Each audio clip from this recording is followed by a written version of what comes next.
or a ghost unburied, or a demon, or a ghoul, whatever thou be, until thou art removed. Thou shalt find here no water to drink. Thou shalt not stretch forth thy hand to our own.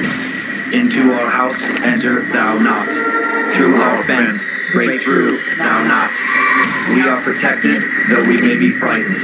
Our life you may not steal, though we may be scared to death.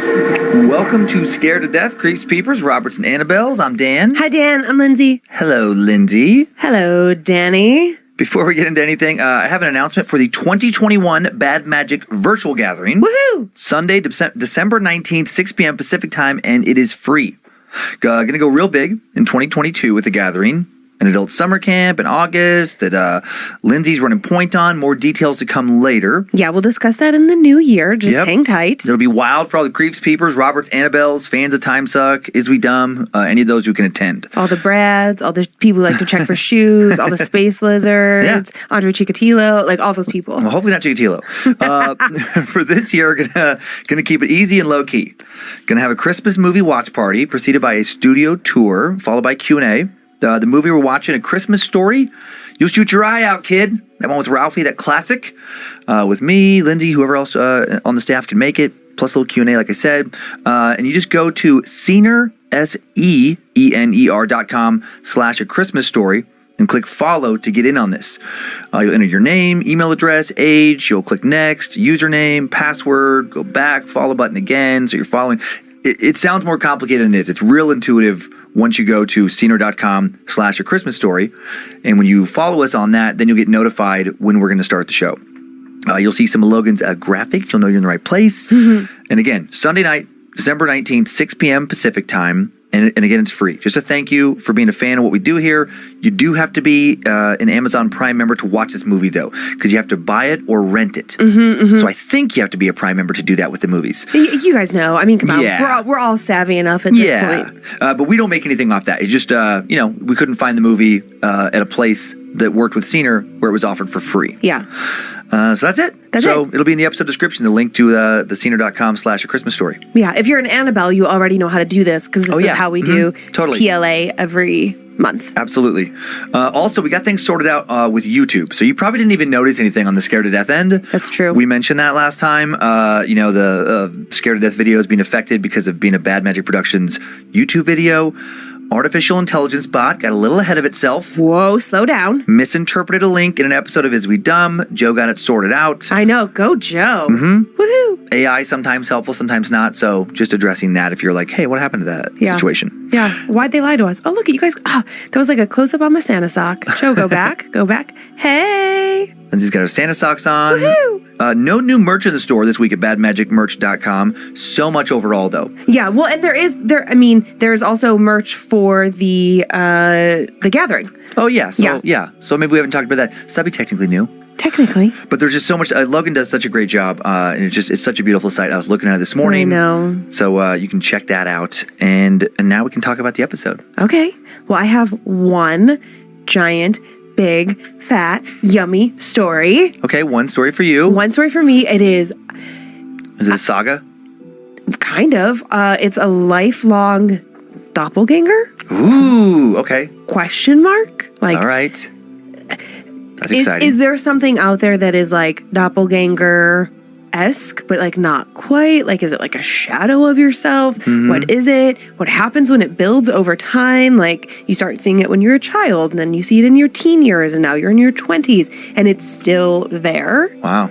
Yeah. It's not one of those stories that's like, boom, like, whoa. It's a lot of like, okay, don't like that. And then it builds, and then it builds, and the crescendo at the end is just like, oh, okay. Because technically doppelgangers, as we're going to hear in the story, are omens of bad things to come, and some bad stuff came. Ew. But but the doppelganger is still around. So like, is it a multi-part omen? Like, what is that about? Right. I'm very into it. I was so freaked out. Okay, I'm excited to hear that story. I am back to 2, down from 3 this week. An urban legend that some claim is real is the first story, followed by a story of what seems to have been a haunted item that then maybe creates a haunted house. Okay, that seems plausible. The first story revolves, it reminded me of Joe's story from a few weeks ago about in the kids' room, the dresser. Oh, yeah. The first story revolves around Central California's legend of the Dark Watchers. I'd never heard of these, but this is very interesting. Me either. Sounds like a motorcycle club. Yeah, it does.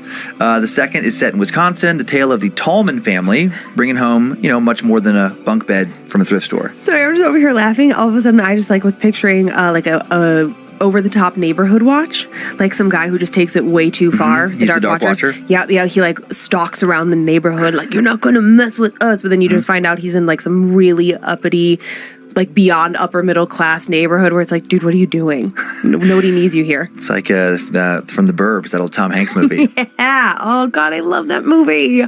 Are you ready to get started? Yeah. I already talked about my socks. Oh, but I want to talk about my sweatshirt. Yeah, and mine too. Yeah, these shirts, can I just say, they were given to me to give to you. Correct. And for me in Tampa. So thank you to the couple. Late show Saturday on my way, out of the club, handing this little baggie off. That was very nice. Like a little drug deal.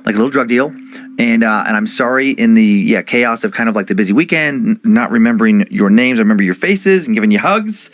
And the shirts of, mine says crystals are bullshit. Yeah, mine says Crystal Queen.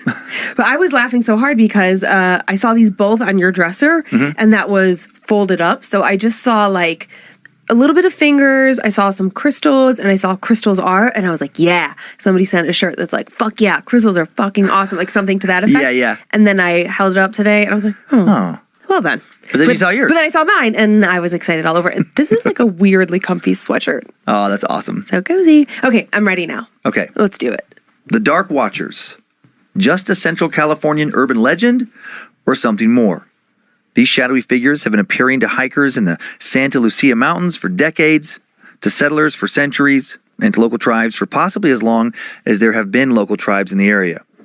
They were often reported wearing wide-brim hats, and sometimes also carrying walking sticks, like some sort of mystical interdimensional travelers or something. Witnesses have claimed them appearing up to 10 feet tall. When encountered, they typically just stare down hikers as they traverse through the mountains. Why are they watching? No one seems to know. Old legends warn people to never address or acknowledge them in any way. In 1937, Robinson Jeffers, a noted Central Californian poet and conservationist, referred to these dark watchers in his literary collection, Such Counsels You Gave to Me and Other Poems, writing, he thought it might be one of the watchers, who are often seen in this length of coast range, forms that look human to human eyes, but certainly are not human. They come from behind ridges to watch. He was not surprised when the figure turning toward him in the quiet twilight showed his own face. Then it melted and merged into the shadows beyond it. Another Central Californian writer, Grapes of Wrath author John Steinbeck, also wrote about the watchers in his 1938 short story, Flight. Steinbeck wrote, Pepe looked suspiciously back every minute or so, and his eyes sought the tops of the ridges ahead. Once, on a white barren spur, he saw a black figure for a moment, but he looked quickly away, for it was one of the dark watchers.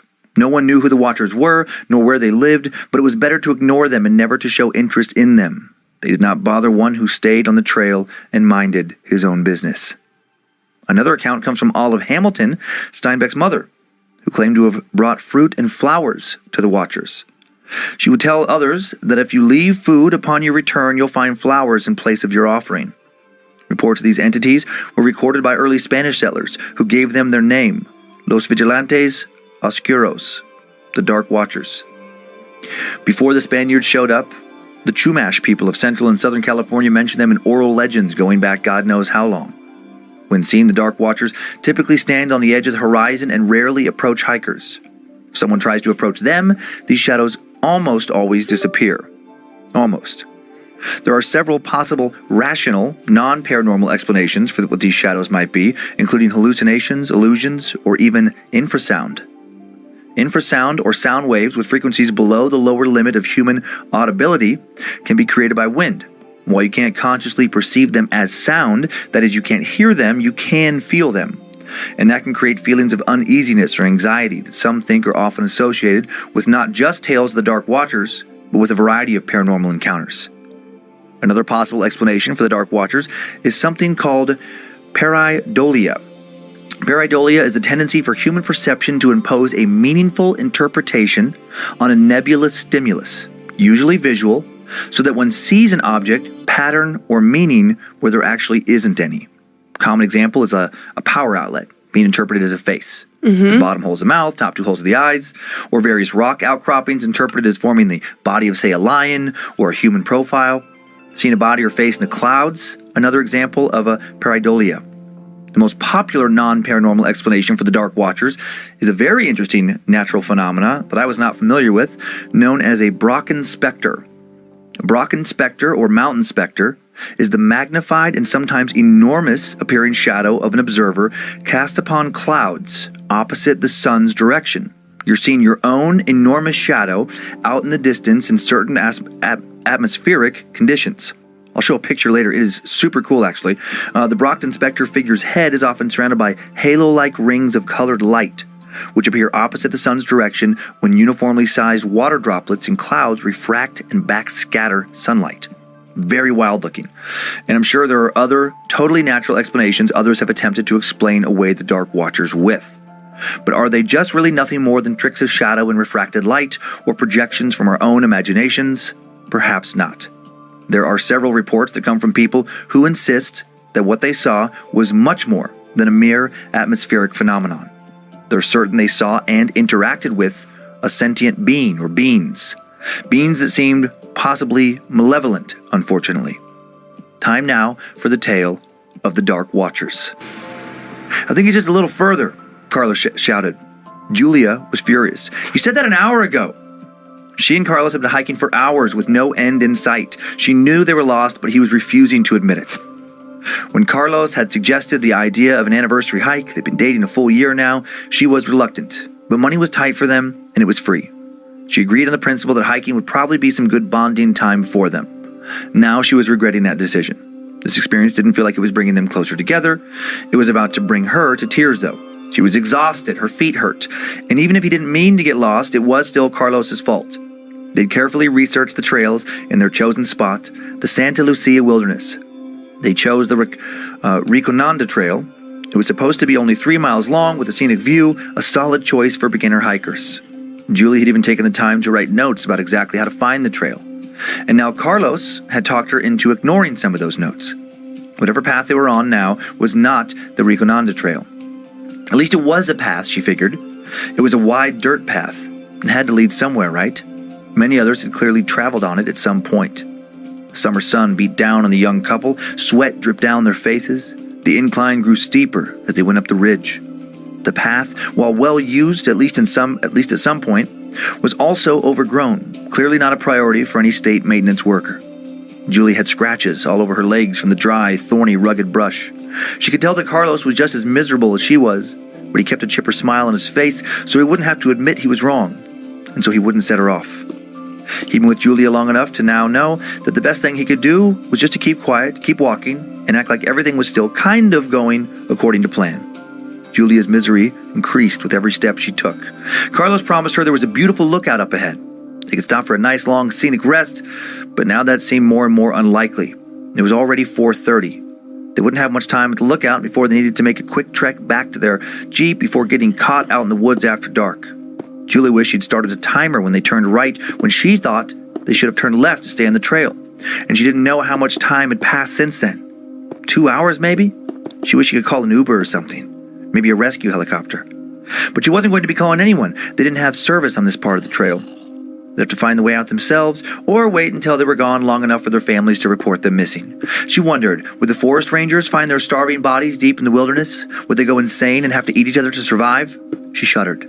She was being ridiculous. You're panicking, Julia, she told herself. I see it! Carlos now cheered, pointing to a spot ahead of him. With some newfound burst of energy, he jogged further ahead of Julia, stopping high up on the hill. Did he actually kind of know where he was now? Julia trudged along after him, forcing her burning legs to take each step. When she finally reached Carlos, he grabbed her hand and pulled her up next to him. They stood at the top of a lookout, with a wide view of the entire landscape. The rolling mountains were covered in greenery, covered in a golden glow cast by the sun. The sky was wide open, no buildings to mar the view. It had been a long time since she'd seen anything this beautiful. Her anger dissipated. Some of it.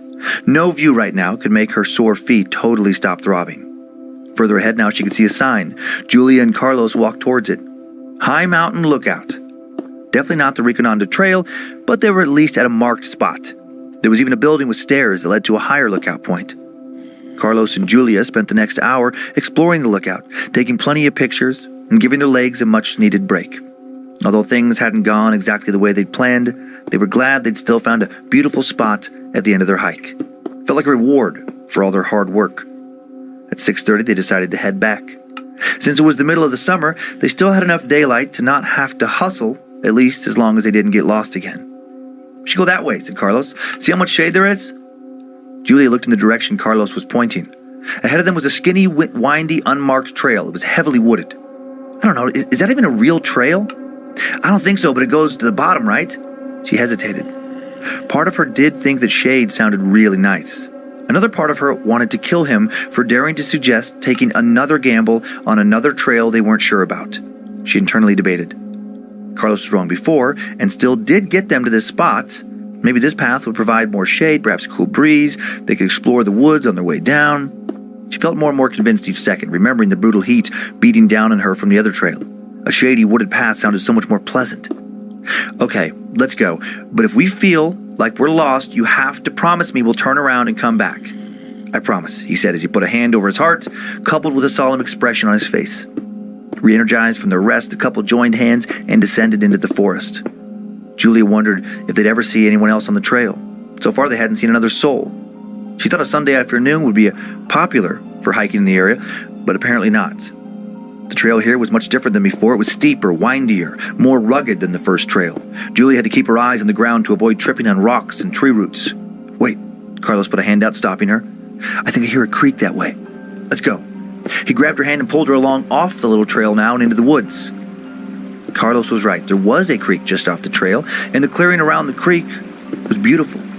Tall green grass with wildflowers gathered in various spots. The sun shining down on rushing, pristine mountain water. Julia saw a little rabbit hopping around. It was like a scene from a nature-themed coffee table book. She squatted down, watching the little rabbit, hoping that if she was very still and quiet, maybe it would let her touch it.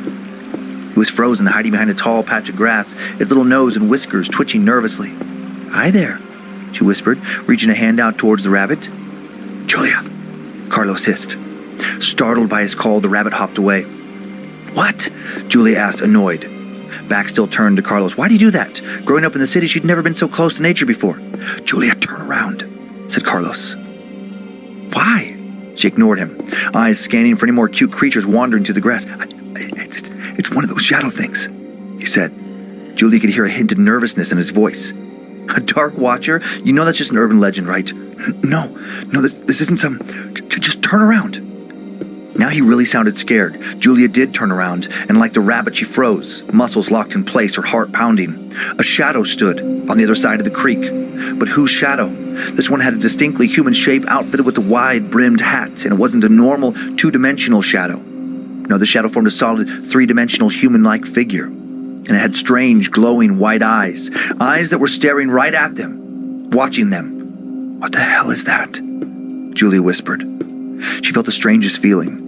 She didn't get the sense that they were necessarily in danger, but she did feel that the thing in front of them was evil. She felt a sense of tension, as if a careful balance hung in the air. It felt like one wrong move could send things in a very bad direction. A voice in her head warned her to be careful. Carlos seemed as worried as she was. He was first to break the silence. "Hey!" Carlos called. "Can I help you? Are you lost or something?" The shadow man did nothing. He just continued to stare with those white eyes. Julie continued to stand still and silent, frozen in fear. Why hadn't they stuck to the trail? Why had they come out here? What the hell was this thing? "Hello!" Carlos called, voice echoing around them. Nothing. He whispered to Julie out of the corner of his mouth, "What do you think that thing is? Should we run?" Julie watched in horror as the shadow man took a step towards the edge of the creek, a step towards where they stood. And then after a few tense seconds, he suddenly dissolved into a black cloud, and that cloud shot straight towards Carlos. "Watch out!" she shouted, muscles unfreezing and grabbing her boyfriend's arm. She managed to pull him out of the way just in time. The shadow man now stood in the exact place Carlos was standing a moment ago. Julia and Carlos, too shocked to speak, both stumbled back a few steps. Julia felt that they were on the verge of breaking the delicate peace with this thing. Julia and Carlos took another step back, looking into each other's eyes and agreeing silently to inch their way back towards the trail. The shadow man then took a step closer. Go away," Julia said, finding her voice, although it was weak. The shadow man, the dark watcher, didn't seem to like what she'd said. Again, he dissolved into a black cloud and jumped forward, this time directly in front of Julia, inches away. She screamed. Then Carlos pulled her behind him. "Leave us alone! We don't want trouble! I'm going to call the police if you don't go away!" Julia knew he was bluffing. They didn't have any cell signal. And what would they tell the police anyway? There was a shadow man in the woods stalking them? This time the shadow man took a step backwards. It seemed like Carlos's bluff maybe had worked. He dissolved into a black cloud a third time, but instead of flying forward quickly, he slowly floated back to the other side of the creek. Julie couldn't believe what she was seeing. She shook her head a few times to clear her vision, blinked hard, but every time she looked, the black cloud still there. The shadow man stood now in his original place. Julia and Carlos then watched as 5 more shadows walked down the hill, coming to stand beside the first shadow man. They all looked the same. All had glowing eyes staring them down. Carlos gripped her hand tightly. She could feel the sweat on his palms, her own heart pounding, a bead of nervous sweat dripping down her forehead. What do we do, she thought, trying her best not to panic. She scoured her brain, trying to remember what she'd read about these people last night. Something about a book, something about an offering, maybe? It clicked a moment later. An offering of food. As slowly as possible, Julia reached in the side pocket of her backpack, pulled out a granola bar, the clinking of the package making her wince. Mustering up all her courage, she took a deep breath and stepped forward towards the edge of the creek. "What the hell are you doing?" Carlos whispered. Julia eyed the shadows, checking their position before she answered. "We're supposed to leave them something. I read about it. I know it sounds crazy, but do you have a better idea? Maybe they'll let us go if we offer them something. Give me your water."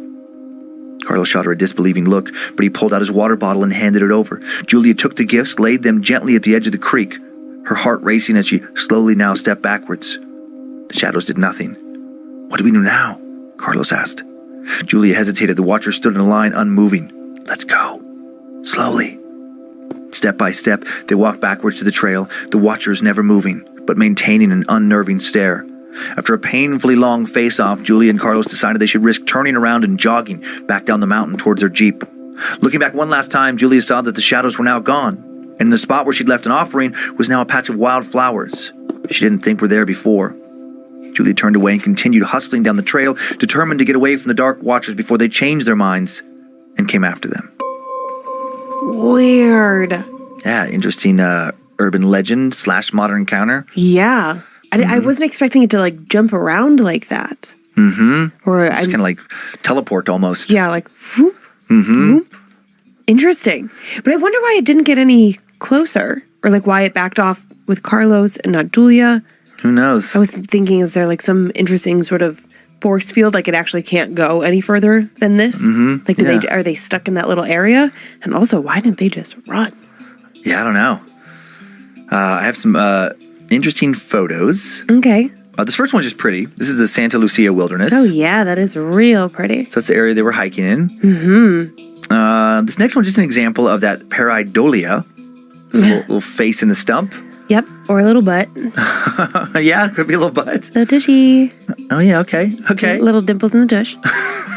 And this I think is so cool. This is an example of that rockin' specter. Whoa! So that's a real photograph. But where's the person? Taking the photo. What? It's their shadow projected into the atmosphere. I wish that I could see both them and their shadow simultaneously. Like someone else taking a photograph of it so that I could get some real perspective on that. Yeah. Highly recommend anyone listening Googling this. Just take a moment. It's Brocken, Brocken, and then spectre spelled in the British way or the UK way, because I guess Scotland, SPECTRE. Or I guess it's not Scottish. Sorry, this example is just Scottish. But yeah, you can... There's just certain mountain ranges where it tends to happen more, I guess, because of certain like kind of atmospheric conditions, and it is wild. I could look at so many photos. Cool. It reminds me of like what ancient peoples might have mistaken for like angels. Like you're up in a mountain looking out because it creates a halo effect around around where your head is. I mean, it looks like the old image of an angel. That's so fascinating. And then this last one, artist depiction of the Watchers. Fuck that. Interesting that they've been seen a lot in Central California. That's really creepy. Yeah, I'd like to see those guys in the trail. Oh, no way. God. I find it interesting that Steinbeck and some other, noted authors wrote about him. I know. I love that his mom's name is Olive. Oh, yeah, that's super cute. Like, I love that name. That's a great name. Well, I could definitely relate to Julia being frustrated that Carlos got them lost. Yes. Anytime, no matter who it is, if you're hiking not by yourself with a group and you want to go one way and the other person wants to go a different way, and then you end up lost, I mean, that is always a recipe for a lot of anger. Do you remember the last time you got us lost on a walk that then became a hike? Oh, I know that happened, but was that the one kind of in Spokane? No, this was in Greece this summer. Yes. I literally thought I was going to fucking kill you. I was so angry. It was hot. It was our very first morning there. Like, it's a very long trip to get there. Like, we got a good night's rest. And I said, hey, we've got like an hour and a half or whatever. I had set my alarm to get up early. Yeah. We had an activity. We needed to be back to have breakfast, like get the kids up, all of that. I wanted to go by myself and just take it all in. And then you were like, no, I'll go. Okay. And it's it's a small fucking island, but coastline and then like middle of the, mountain in the middle. Mykonos, yeah. Mykonos. And so we're walking along the beach and it's so beautiful. And then we get to like this end spot and I said, okay, like let's just go back. No, let's go further. So you keep going. And then you're like, okay, now if we just go up and then we should be able to come across, go up, and then go back to our hotel. Like you wanted to make a triangle. True. And I was not for it at all. Nice. I was like, no, I think we should just turn around. And the next thing we know, we are like 3, 4, 5 fucking miles from our hotel. It wasn't that far. Yes, it was a ways. It was so far because we started walking. We started walking back, and by pure happenstance, because there is no Uber, it's not a thing, it's not an option there. Just by pure happenstance, this busted up old Mercedes with a cab light on top goes whipping by, and I just was like, "Whack!" back. We got in. The guy was laughing so hard. he was This so nice. clearly had happened to other people. Like, okay, here we go, tourists.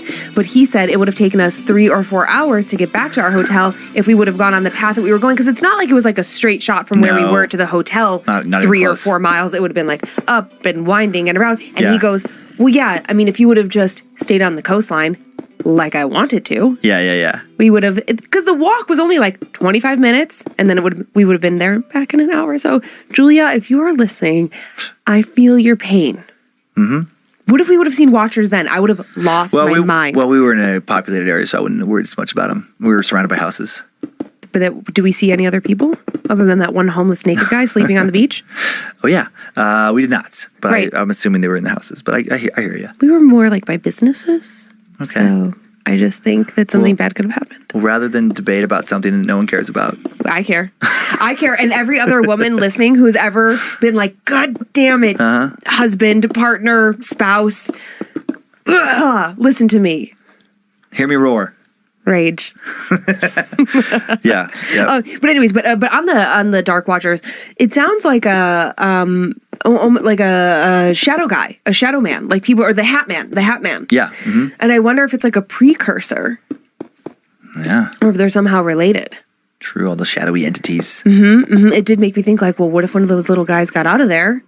And then now they show up in other places, Yeah. because those night watchers seem to be concentrated in that area. Yeah, with that certain look. Yeah. Yeah, that's part of like that folklore. So maybe one escaped, or A little subset of shadow people. maybe. Yeah, that was definitely interesting. And the gift and the offering thing, I also like made a note that that's still something that people recommend that you do. Like if you are going to do spirit work, that before you start, you should make an offering to them, that to let them know that you don't mean them harm. And so Yeah.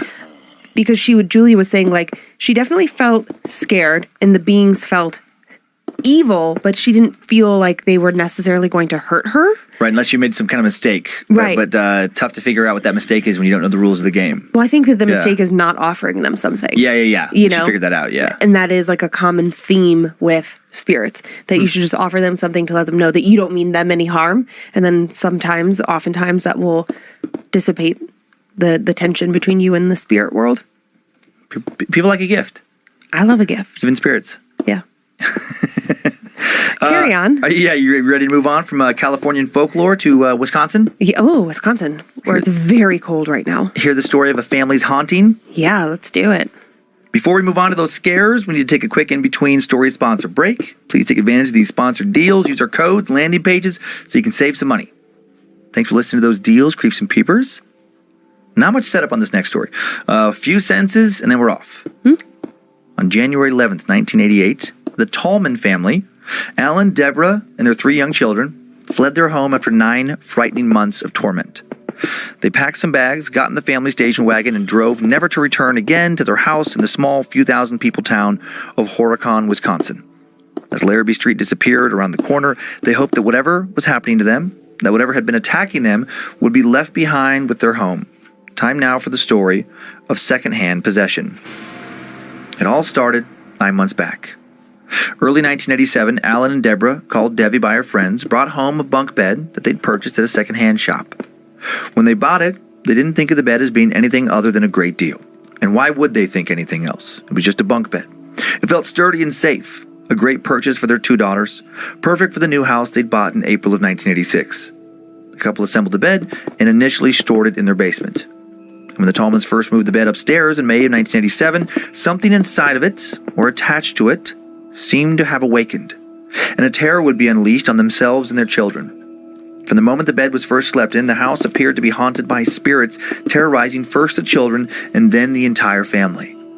The kids, who were rarely sick before they brought the bed upstairs, suddenly became ill for no apparent reason. The night that the family moved the beds upstairs, their son, called Danny in the press to keep his name somewhat anonymous, was in the room next to it. And after his parents said goodnight to him and shut his bedroom door, he suddenly heard disembodied voices.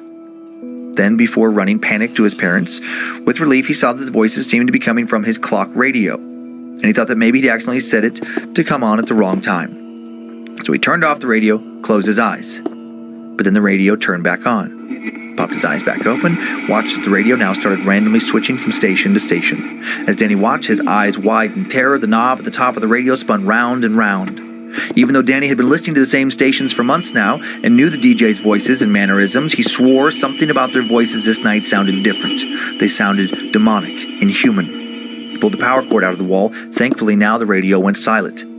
Thought about running out of his room again, but now he didn't want to leave his bed, didn't want to make a sound. And while he waited, trying to think of the best way to leave his room again, he fell asleep. The next morning, when Danny told his parents, they didn't believe him. They blamed what he'd experienced on an overactive imagination and too much sugar before bed. Alan and Debbie would quickly come to regret that dismissal.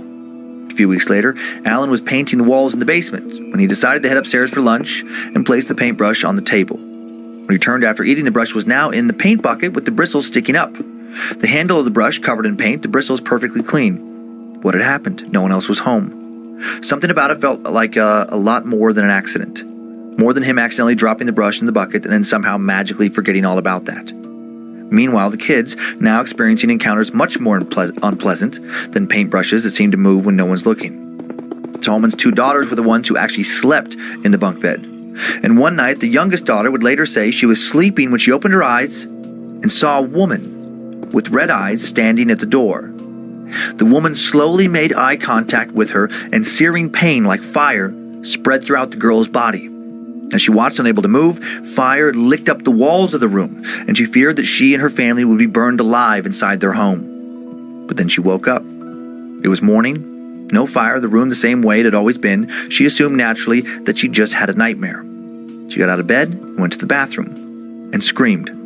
In the mirror, the same woman with the red eyes was now standing behind her.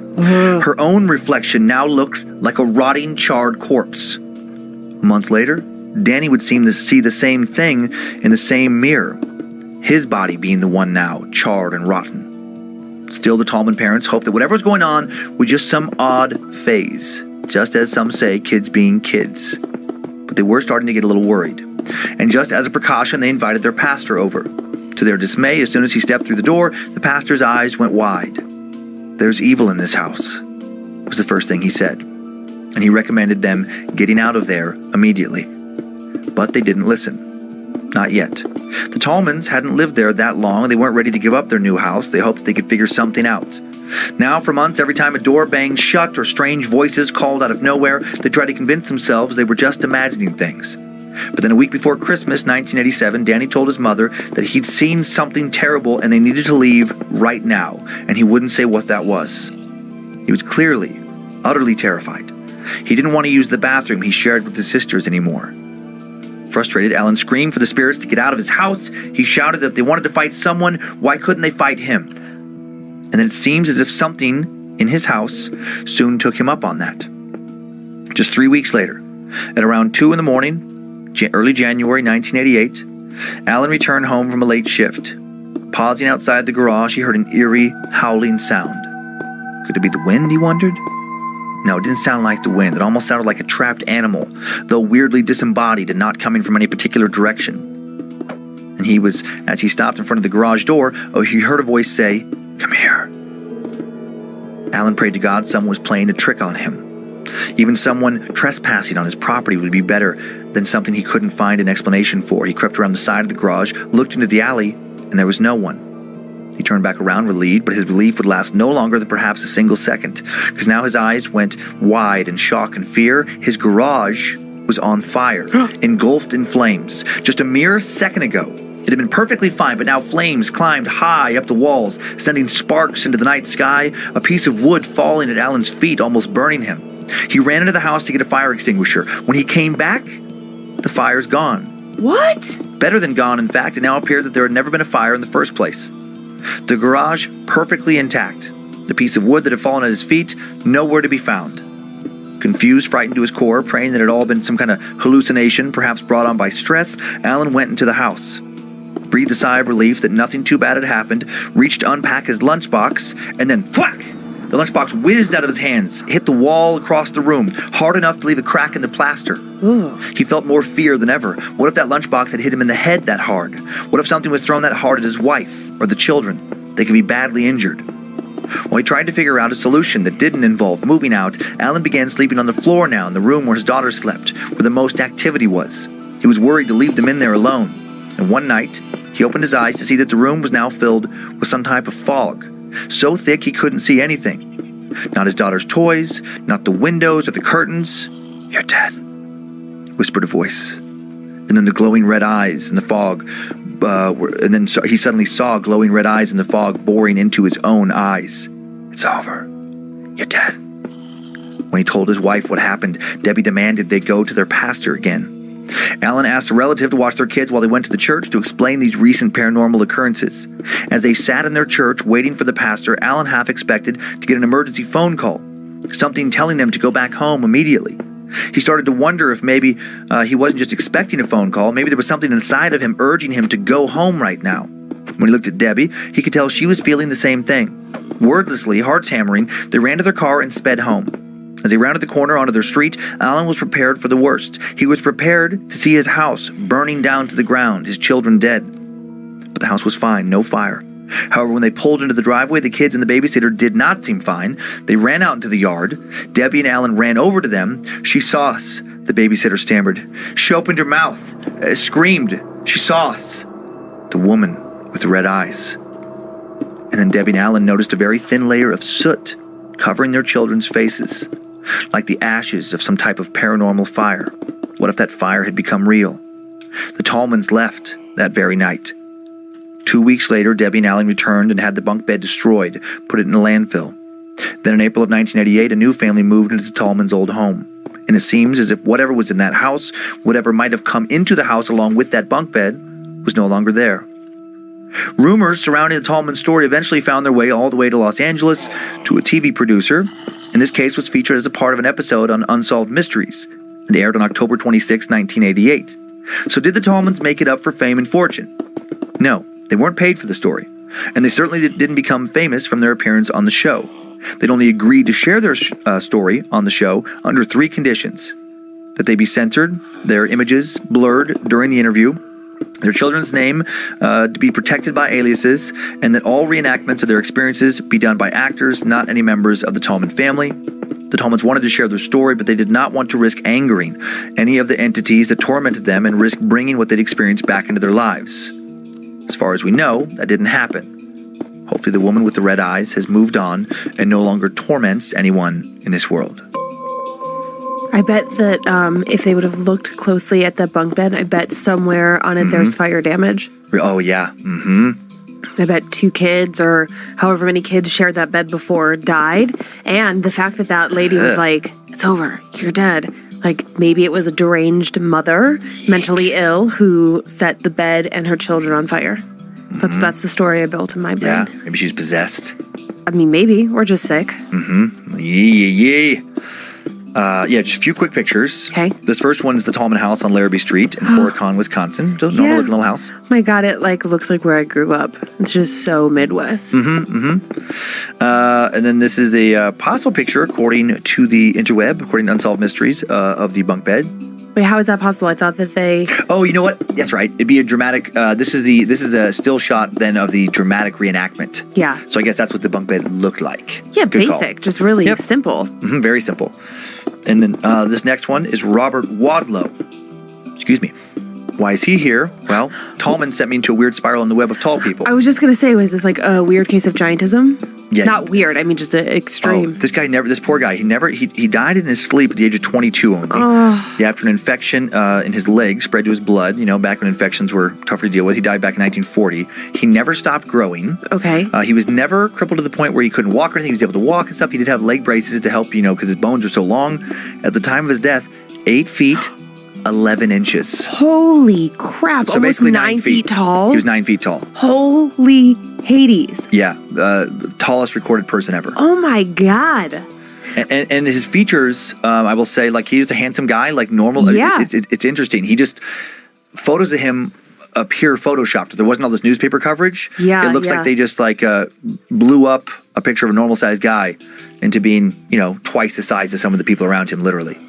Well, actually more than that. Twice the height of a lot of regularly height people around him. Like he's twice as tall as that one woman there. I know.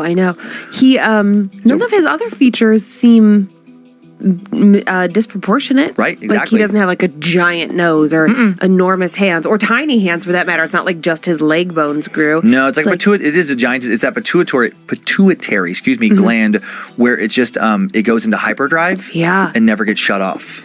I wonder now if there's a way for them through, like, because we have HRT for when you go through menopause and, you can get testosterone injections. Like, Right. now we can, I wonder if it's managed, quote don't unquote, know. manageable now, if it can be reversed or stopped or how I'm much. not sure. I wonder if a part of your pituitary gland can be removed. Yeah. Now I'm going to go into a deep web when I don't think when it we can be finish removed. this. I don't know. Yeah, Well, maybe. maybe not all of it, but maybe part of it. And then this one more picture. This is just ridiculous. When I was looking for that, I was like, what is this? That? Jeff Goldblum. Exactly. I had no Emma idea. Thompson. Yep. I had no idea. There was a 1989 British film called The Tall Guy, starring Jeff Goldblum, and it actually has an 89% approval rate on Rotten Tomatoes. Oh my gosh. Okay, wait. And then Rowan Atkinson. I know. I was like, who's that other guy? Mr. Bean. Mr. Bean. That's right. Yeah. Oh boy, I feel like Kyler would love this. Probably. We Yeah. probably have to watch it. The Tall Guy. The Tall Guy. What a weird What? name for a movie. That's weird. Mm-hmm. All right. Well, that was interesting. Fun little happy note, little button on it. Uh-huh. I thought it was so something that maybe I don't really remember from other stories, but when the child woke up and saw the woman and then felt the pain. Right. That's not a very common thing. Like they didn't interact. They didn't. Well, then she woke up after that. Felt like she woke up, and then she went into the bathroom and then saw it again, I know. waking. Well, saw Yeah. it, but the pain thing is what threw Yeah, me. yeah, It's like, yeah. oh, that's because it didn't touch her, as far as we know. The mirror thing, that's like a little segue into my story because we have an interesting mirror situation. Oh boy. Oh boy. Oh buddy. Oh boy. I am so into this story. It was I'm excited to hear it. yeah. It was and what was okay, so there are so many various things in this story. There's a doppelganger element, there's this mirror element, there's like, is there someone living in the walls? Like so many various pieces to it that Yeah. just collectively make such a terribly creepy story. But when I was reading it and there's this part where they talk about like, was there something in the walls? Like, what's going on? At that very moment, I was home alone working on this, and I heard in our attic, which is like, we don't have an attic that's accessible. It's just space. like the pitch of our roof. Yeah. It sounded like someone dropped something, like something very loud and very distinct. It wasn't like a little like pebble sounding thing, or it didn't sound like maybe there's a rat or a bird or something. It sounded like someone had a fucking massive book and just went boom. That's fun. And I know we need a new roof. So then I was like, oh God, did a piece of the roof just cave in? Like I wanted to go to every place Yeah. except for there's someone living in our attic. So if you want to scope that out soon. Yeah, I'm not going to be crawling up there anytime soon. Honestly, I don't think that you could fit in there. No, I can take a flashlight and look around though. Like with your head. Yeah, exactly. Yeah, just pop up and just peek around with a flashlight. Yeah. I know. I was thinking about our home inspector when we bought our house. He was a very tiny man. I'm like, It's an okay. advantage for that job. Well, I honestly, I was like, oh, that actually probably.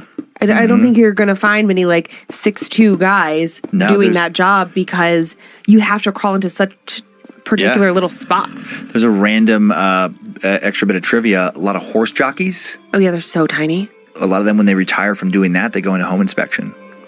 Wow. No one believes you. But wait, guys, Yeah. really Joe. small, but how about that tall guy? He wouldn't even have to use a ladder. He just poke his head up there. True. That's He true. would just stand up and be like, all good, and then walk out. And he's thin, so he definitely is going to fit into narrow spaces. Yeah. Joe, you bring up an excellent point. But I mean, anyways, doppelgangers. Fuck it. them, you know what I mean? They're so awful. And this poor person, Lo, who sent in this story, just haunted for her whole life. Like, just start to now. It's too much. It's too much. And you are afraid of doppelgangers. Yeah, that concept really creeps me out. The concept of seeing yourself. Would you be scared if you saw my doppelganger? Like if I had like a thing that Yeah. looked just like me? Yeah, I wouldn't like to see anybody's doppelganger. Okay. Yeah. Like in Least of all myself, but like everyone else's very close to that scary too. Right, because I don't mean like, oh, you're in an airport and I thought I saw someone that was you. Right. I mean like in an intimate setting in your house where you're like, Mm-hmm. why are you in the kitchen? Because I would just think, what is that? I mean, best case, Yeah. I would say kind of like an echo. Oh, yeah. You know, like it's just a. It's not a sentient entity. It's just, you know, like an echo of the actual like a copy. Yeah, but not even like a copy. Yeah, like an echo. Yeah. Because but if it did anything out of character, if it seemed like sentient, that's terrifying. Because I'm like, well, then what are you? That you don't look like that. You have taken over somebody else's look. Why? That doesn't seem like a thing a nice being would do. Fair. Or I mean, I don't know. Like maybe spirits don't have bodies, and so they can like take on like shapeshifters. I don't know. But I would rather see my own doppelganger because I would know which one is me and which one is not versus yours, where I would be like, uh-oh. That makes sense. Yeah. All right, well, let's check in with Lo and hear this crazy story. I'd like to start by saying thank you for taking the time to read my story. You're welcome. And thank you for the amazing podcast and content you guys pump out. You both make my work days a breeze. Yes. Happy to help. I recently enjoyed a doppelganger episode, and in this particular episode or concept has a special hold on my nerves because for many years I've been haunted by what appears to be a doppelganger, I think. Before I get into the thick of it, I'd like to mention that I'm a bit of a skeptic and consider myself to be agnostic. Not that I'm completely shut off to other possibilities, but generally speaking, I prefer to look at logic and science for answers. With that said, there are some things that cannot be so easily explained away or understood. It's hard to know where to start my story because I cannot remember a time before her. The first experience I can recall was when my family and I made a big move to a larger city in Washington. My mom and stepdad moved first, dad and stepmom soon following. My dad and Joe had found a cute mid-sized home with a large yard and a quiet cul-de-sac. My dad and Joe and brother's rooms were all downstairs while mine was upstairs, which, to be honest, was fine with me. The basement was incredibly dark, cold, and mostly unfinished, straight up creepy to my 6-year-old self. I never wanted to go downstairs alone, and on the rare occurrence that I had to, I was always sure to have all the lights on and to do everything at lightning speed. I always had the feeling of being watched, stalked around the halls. Around this time, I also started having odd dreams. The dreams were different, but always had a reoccurring character. Her. She would creep around me in these dreams, never saying a word, but coming too close for comfort. She was the same size and build as me, incredibly pale as am I, and she wore a pale dress to match, with very unruly hair that managed to hide her face in the dreams. But in my dreams I often knew she was present because I could feel her staring me down. Her eyes were occasionally exposed, so I could catch a glimpse of her eerily familiar eyes. On one occasion in this house, I had a neighbor girl over to play. We took turns jumping off my bunk bed, pillows piled at the bottom. When it came time for what would be my last jump, I didn't come crashing down as I should have. At least not how you would think. My eyes were clamped shut as I gasped and opened my eyes, finding myself floating in mid-air. Once I opened my eyes, I immediately fell into the pile of pillows. How long had I been hovering above the floor like that? I lost my neighborhood friend that day. We never spoke about the incident, and she never dared to come over again. Fast forward several years, and we've long since moved. I'm living in a new location at both my respective homes. I was never fully able to shake this weird character from my dreams, though. Nothing had happened, but she was still featured in my mind. I was about 13 or 14 at this time, and it wasn't a happy time for me. Besides going through puberty, my grandma, who I'd been incredibly close with, had died by suicide a week before my birthday. I'd also been going through some intense health issues, later being diagnosed with Crohn's disease. My mind and body were quite ill. I had refused to sleep in my room because of the intense dreams and the frequency at which they were occurring. In an attempt to understand it or make it go away, I blamed the dreams on my bedroom. I kept it forever locked and slept on the living room couch. It wasn't my room, though, and these dreams didn't stop. In fact, they grew worse. Instead of my dreams being random, they transformed into out-of-body experiences. I would wake up in my dream and be exactly where I was in life, usually on the couch. I'd be unable to move my body, only my eyes and ears seemed to work, when suddenly, out of the corner of my eye, I could see the glass door separating the dining room and the living room open. There was no one I could see on the other side, not unless they were crawling or crouching low. And I could hear someone doing exactly that, as they came through the doorway and made their way around the back of the couch. It was her, of course, being as creepy as all fuck. She looked at me through her hair, her eyes still scarily similar to mine. She grabbed my ankles and pulled me off the couch, across the floor, through the dining room, through the kitchen to the basement door. It was as though I was floating barely above the air with the help of some unnatural force. She began to pull me downstairs, over to a wall in the back of the basement where a bookcase was, and instead there was only a dark, giant hole. She pulled me through the hole, and then I would wake up. The dreams went on like this for weeks and weeks. Eventually, I got a bit of a better handle on my health and thus my feelings, and I was sleeping in my room again, normalcy returning. It was also time to move again. We never stayed in one place for too long. The house was mostly packed, one floor remaining, the basement. No big deal. Until we moved the bookcase and there was a giant, dark, hole-shaped stain. I felt sick as we all determined that it had definitely not been there upon moving in. The more I stressed about the what-ifs and the hypotheticals, the more my Crohn's would be aggravated. This craziness wasn't worth a full-blown flare, and there had to be a reasonable explanation for all of it. That's what I told myself for the longest time. I toughed it out through the weird dreams and feelings of being watched. Just a sick kid going through a lot with a wild imagination. A few more years passed, and besides the occasional feeling of being watched or odd dreams with her, life was as normal as it could get. I was 16, distracted by high school and my first relationship. The dreams I was having at the time were still in the form of out-of-body experiences, though. Scary, yes, but I'd almost gotten used to them. Around this time, I also started my first job as a babysitter for a family friend. I watched Olivia often, and all was well. She was my little buddy, my mini-me. After several months of babysitting, Olivia had developed an imaginary friend. I didn't think much of it and tried to show interest by asking her about her new friend. Tell me about your new friend. What's their name? What do they look like? What games do you guys like to play? Olivia's response made me want to abandon ship and throw myself out the nearest window. I don't know her name. She's like you, but I can't see her face. She's got messy hair. She said that while staring at a spot on the ceiling directly above me. She told me she really likes you. Olivia's imaginary friend didn't stick around for more than a few weeks, but the uneasy feeling it had given me sure did. Was she following herself? Was she showing herself to Olivia? Was she following me? About a year later, I was still in school, working part-time as a housekeeper and renting out the downstairs of a home from a family with my boyfriend. I was often the only one home in the mornings as my day started off a bit later than everyone else's. It usually never bothered me because the family cat, One Chance, was always waiting outside my bedroom door, ready for loves and snuggles. On this particular morning, things felt off. I'd been awake for about an hour, making the bed and folding laundry before I decided it was time to greet One Chance and get ready for the day. As soon as I opened the bedroom door, I knew something was strange.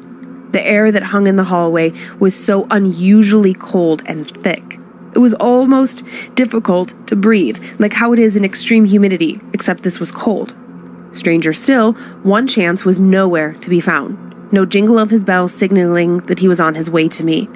There was a voice in my head that just kept repeating, telling me to turn on the hall light and have a look. Over and over the voice kept playing. I obliged. When I peered down the hall, I saw what looked like a barefoot woman, pale, wearing a pale dress, unruly hair, crouched down at the end of the hall, back turned to me. What in the actual fuck? This is not a dream. I'm awake. This was madness. I had to check it out to put my mind at rest. I told myself that it had to be my tired mind or some sort of trick of the light. I tiptoed towards the end of the hall, only 3 feet away from whatever this thing was. It was no trick of the eyes. My shadow was on her, and she had a shadow of her own. She was so solid and so very much there. She even rocked a little bit, being crouched up on her toes. I could make out the soles of her feet. If I'm honest, my first thought was to smash her into the wall that she faced, but then a scarier thought crept in. It probably would be game on if I acted aggressively. I had no idea who or what I was dealing with. Words cannot explain how terrified I was in this moment. I stood there for what felt like forever, wondering if I should just wait for someone else to come home and could help me with this situation. No, it would be hours before anybody was home, and I could not be in this standoff all day. I decided my best option was to go back the way I came. I slowly backed away, and she fidgeted a bit more. It went on like this until I finally slipped into the nearest doorway, which happened to be a bathroom. Wrong choice. I was away from my phone, and the bathroom window was much too high and too small for me to escape. I had to go back out into the hall to make it to my room. My mind raced. What if she's at the door, waiting for me? What if she's in my room? What if she charges after me? I opened the door like pulling off a Band-Aid, and to my horror, she was exactly where I'd last seen her. Forget about watching her. I ran at full-blown sprint to my room, slamming and locking the door behind me. Fuck getting on shoes. I grabbed my keys and my phone and I ran out the door because my room had 2 doors, one to the hallway and one to the outside. As I hauled ass to my car, I tried to see if I could catch a glimpse of her through any of the windows, but she was simply gone. Understandably, I wasn't as easily able to shake this experience. I began to start my days earlier, changing my whole schedule to avoid being in that position ever again. Unfortunately, there were still many occasions where I ended up being home alone. I would know I was alone, but lights would be flicked on and off, and I could hear someone running around upstairs, rummaging through the cupboards. I wasn't the only one experiencing these strange happenings. My boyfriend and the family members we were staying with had started speculating whether or not we had a legit person living on the property or in some nook of the house. Perhaps the attic?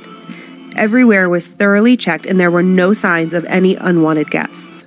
We shared our experiences with each other, half the household being complete skeptics of anything paranormal, and the other half unsure or convinced what the culprit was. Regardless, we'd all heard someone rummaging around when they were positive of being home alone. Items in the home seemed to be misplaced, and everyone swore they caught a glimpse of someone out of the corner of their eye, even if just for a second. My boyfriend, an absolute skeptic, didn't let any of this get to him. Weird, he'd say.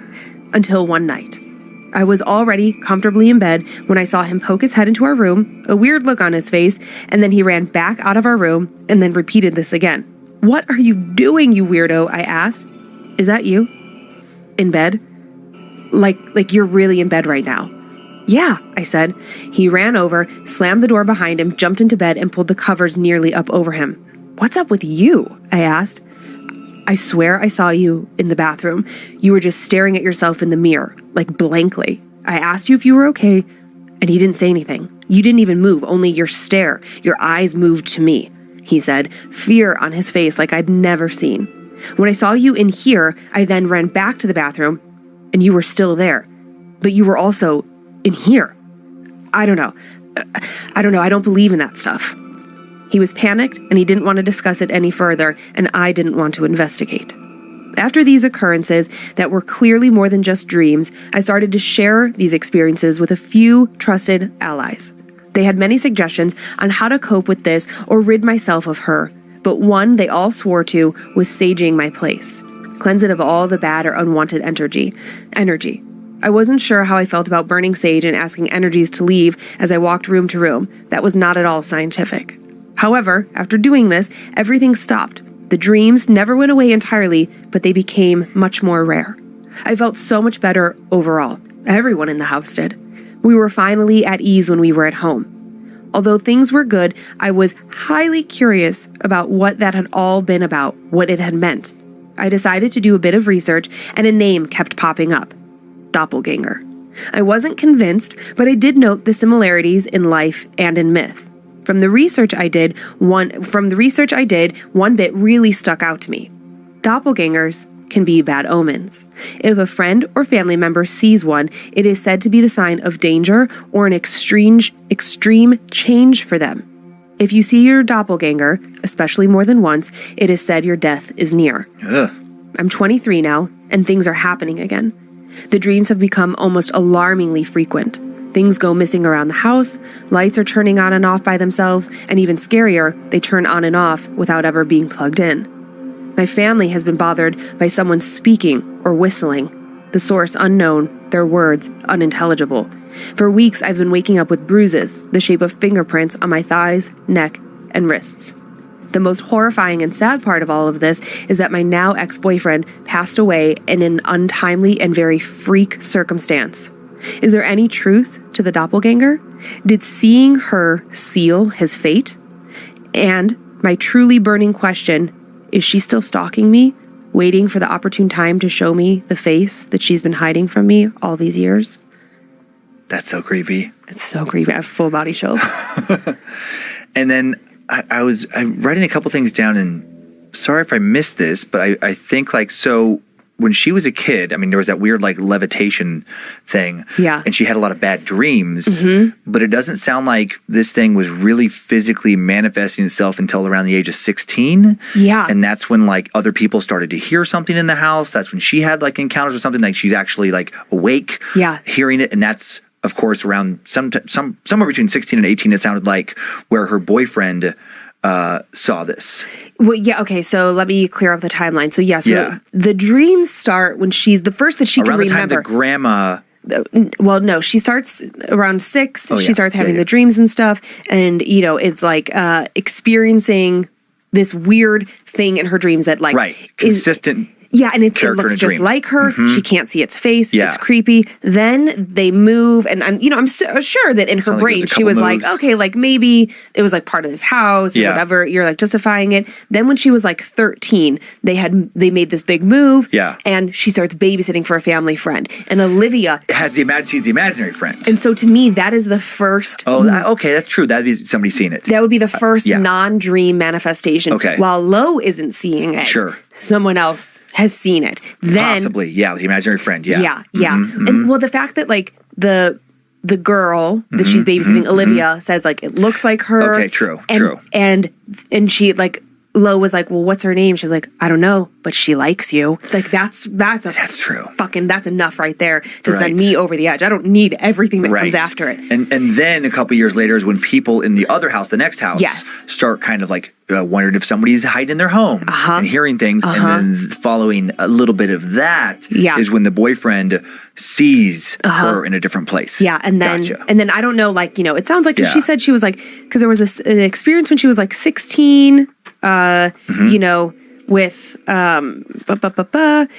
was like babysitting, and then some more time passes, and she says she's going to school and living with her boyfriend. So I'm guessing she's probably either senior in high school or like freshman in college, like somewhere in that age range, because she's now 23 and the boyfriend has just recently passed. Okay, so that's true. She might be a little bit older. Yeah, still in that. Yep. Yeah, I mean, okay, so it's a really like it's very long. Yeah, like span slow, of time. Steady march of just and then now, you know, what she said there at the end, obviously, is that, you know, like things are increasing again. I mean, but what a man. And is that true? Like, I hadn't heard that about doppelgangers. We had actually, it's just been a while. It's just been a while, because I'm remembering when I first told, I mean, it's, you know, been a little while now. We've told so many stories.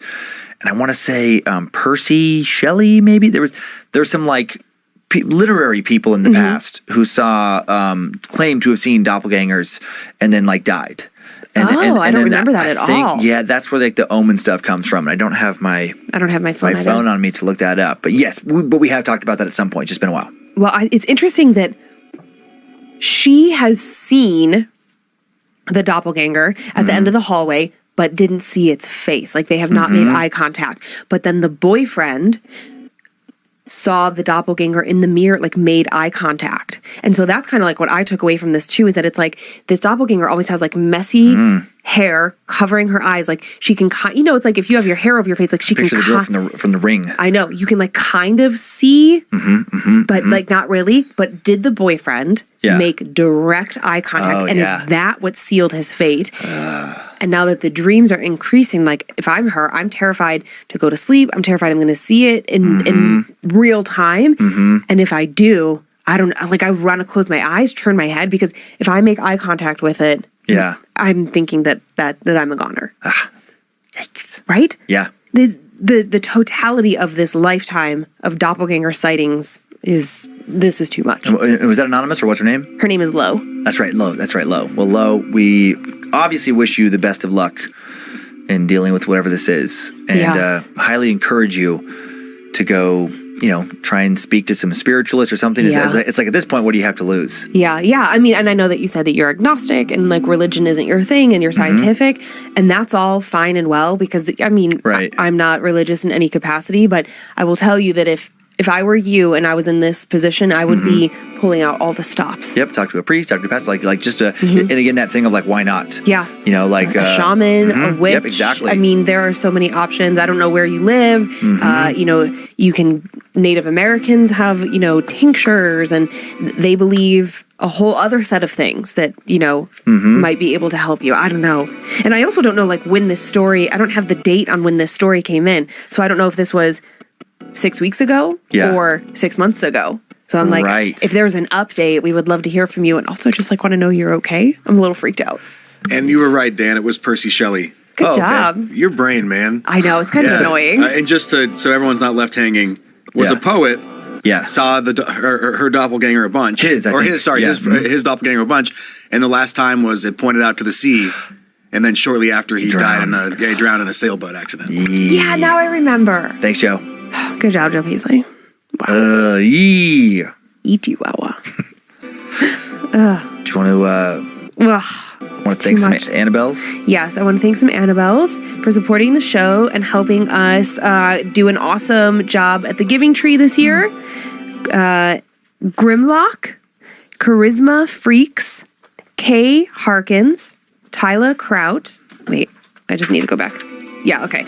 I thought I inverted some letters. Tyla Kraut, Megan Blamer, Mackenzie Riley, Anna Cooper, Matthew Press, Justin Gaston, Paul Brigstock, Alexandria Ganger, Andrew Reinhart, Daniel Moore, Courtney Masher, Billy Buck Williamson. That's a fucking great name. Billy Buck Williamson. Get the fuck out of here. I love your name. Billy Buck Williamson sounds like a showman for like an old Wild West kind of show. It's like, he's like, on today's bill, we got Annie Oakley, Buffalo Bill, and I'm Billy Buck Showman. I know. Or whatever.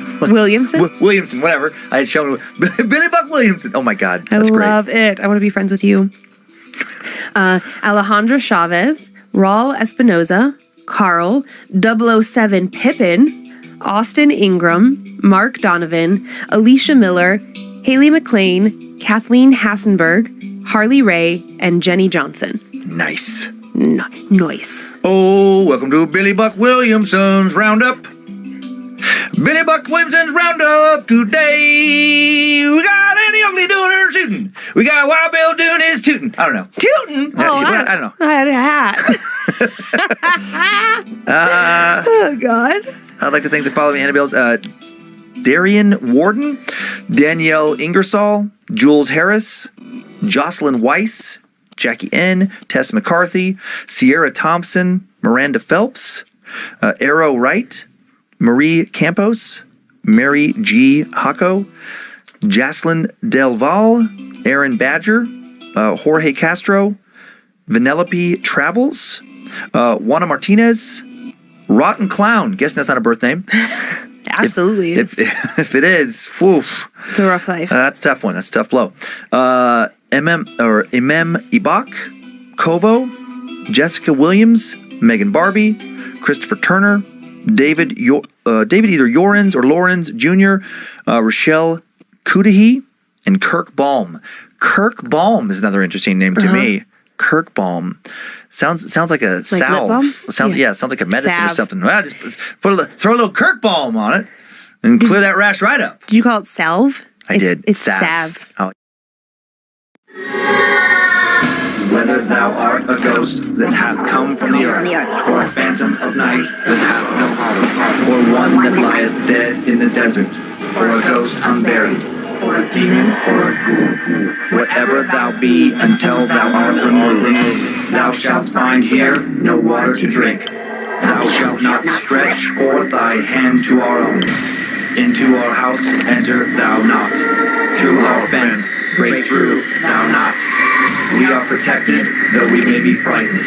Our life you may not steal, though we may be Scared to death. Welcome to Scared to Death, Creeps, Peepers, Roberts, and Annabelles. I'm Dan. Hello, neighbor. Hello, neighbor. I'm in the tree. Hello, Lindsay Lou. Hello, Danny Doo. Happy holidays to everyone listening. Hope you're able to get some time off this week, meet up with family or friends, watch one of your favorite movies. I hope it's not extra stressful. I find myself always getting I'm so busy all the time. Yeah. And then when the holidays add that little bit of extra chaos, part of me loves it so much, but I will say part of me is always like, let's get this over with. But okay, but what are you doing that's adding? Like family coming into town and stuff, just because I have to work so many days normally. Yeah. I'm already like, well, shoot, now I can't work on the weekend. Now I'm going to be behind the next week. That's where, so I hope people listening, I hope you don't get too stressed. Yeah. And I'm also going to have fun, but I just hope everybody listening, gets to enjoy part of the holidays. Yeah. A couple days off. You'll enjoy it. It'll be okay. I'll enjoy it once. I always enjoy once we get to Christmas Eve. Yeah, I always enjoy it once I get once I get to Christmas Eve, or we're gonna have a night alone. That's what that knowing nod is about. and Christmas Day, it's the getting there that sometimes is a little chaotic. Well, just so you know, that's how every person in a household. I would say every wife or girlfriend, because I think it generally falls on the female proponent of the household. Yeah. But that's how we feel about oh my God, do I have enough gifts? Did I get everybody? Yes. Oh my God. That's why I shopped for 12 hours straight last Saturday. Yeah. And I'm still oh shit, I forgot these people. Mm-hmm. That's why a lot of people just give up. Yeah. And they're like, we're just getting gift cards. I mean, I did buy your family ham. Yeah. That I gave up. I was like, well, you're getting honey baked hams. Yeah. Let's make it easier. Fucking delicious. If honey baked ham wants to sponsor this show, I will talk about the soup that you can make, the sandwiches you can make. You can bake it into like a pot pie kind of situation. I've got all the answers. Nice. At the very least, for everyone, thanks for celebrating the holidays in a little way with us here today. Yeah. A little bit of a holiday themed episode. Before we get into it, just real quick, just one thing. Recording this in advance of the 2021 Bad Magic Virtual Gathering that was on the 19th. Hoping we had fun. Hope it worked out well. And we got to enjoy a fun movie, do some chatting, etc. And that's it. That's it. And now story time. Well, can I talk about this for 1 second? I can't see because of the tree. I know. Look at these holiday peeps. Oh, little snowman. Little snowman for the peepers. But I know I can't eat it on mic because it's a chewy, gooey marshmallow situation. Man. I think everyone would hate us, so I'll save them for later. Yeah. Okay, let's talk about stories, Dan. How many stories do you have today? Well, I have 2. Are they holiday themed in any way? No, they are not. Oh, ooh, aki-waki, as the kids say. That's a thing kids are saying now. Aki-waki. I thought that was just something our family said. That's something that other people are saying? Oh. Well, Monroe started it, and I thought that it came from school. So maybe Hopefully. I'm wrong. Or aki-waki. So I have 2 stories, not holiday themed, and I mean, to be transparent, I actually, I write the date on the episodes, I was like 12/21, cool. Next week, I'll talk about the end of the year. It didn't even occur to me that for some people, they will be celebrating Christmas. Mm-hmm. I mean, listen, we missed Hanukkah, and I only keep track of Hanukkah and Christmas because I don't know all the other ones or their significance, so I'm useless. Okay, so my stories are a little bit different this week. Really, sometimes we really dive into that that theory that it doesn't always have to be scary. It doesn't have to be the most terrifying moment for it to be real, some validity moments. Yeah. So I've got some really good validity this week, I feel like. Okay. One of the stories takes us back to verification. Yes. One of the stories takes us back to Visalia, Iowa, to the axe murder house. Villisca. Isn't that what we just decided? Villisca. What did I say? You said Visalia. I don't even know where that is. I don't even know what is that. It starts with a V. Both those words you said starts with a V, and that's about all they have in common. Did I say Visalia? Yeah. What is that? Villanova. Virginia. Virginia City, Iowa. What the heck? Don't know. Well, Villisca. Or Visalia, wherever you're from. So we're going back there. That's pretty funny. I like that I said it with such confidence, too. That's a very Lulu thing. The Vacaville axe murders. And then in my second story, we have a deceased